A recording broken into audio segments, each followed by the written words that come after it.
nous, ce qui va nous intéresser ici aujourd'hui, c'est comment on va aller chercher les nouveaux contacts pour ensuite les convertir en clients. Et donc, c'est tout le travail du marketing. Et c'est ce qui nous amène au sujet que l'on va traiter aujourd'hui, les 20 erreurs qui tuent votre stratégie marketing. Ok, donc commençons par l'erreur marketing numéro 1. Alors, il n'y a pas forcément d'ordre d'importance dans ces erreurs, même si, allez, je fais une petite exception pour cette première, puisque à un moment donné, voilà, si on veut faire du marketing dans notre entreprise, hein, eh bien, il faut mettre des ressources.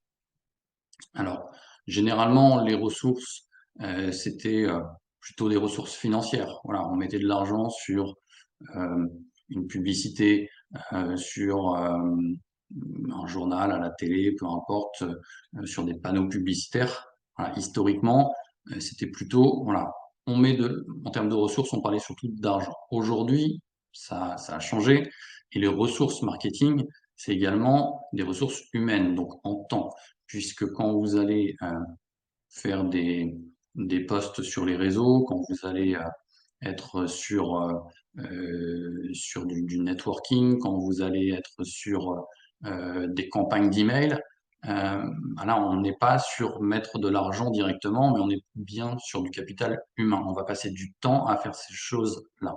Ok? Et donc, les ressources, on doit les mettre aussi bien au niveau financier qu'au niveau humain. Aujourd'hui, on parle d'à peu près un équilibre de 50-50 sur ces deux types de ressources.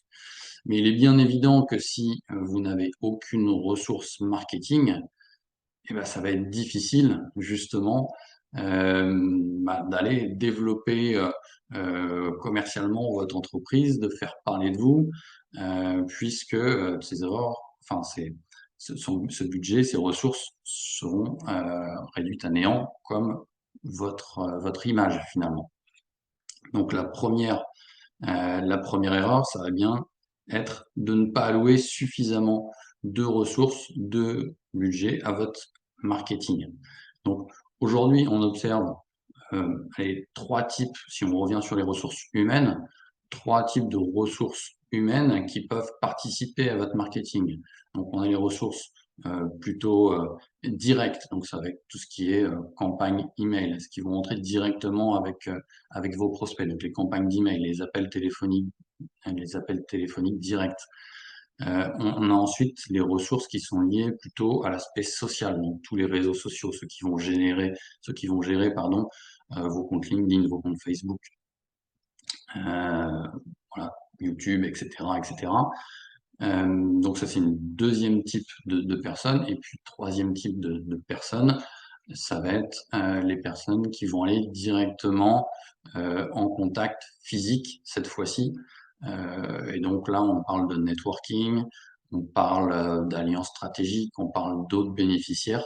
Voilà, c'est le troisième type de personnes. Et donc, quand vous recrutez une personne, et donc quand vous allouez une ressource marketing supplémentaire, quand vous recrutez cette personne, c'est important de savoir quel type de marketing vous voulez développer, puisque le profil de la personne en face ne va pas être le même en fonction de s'il s'agit d'un marketing plutôt axé sur les réseaux sociaux ou d'un marketing plutôt physique, networking, alliance stratégique, etc.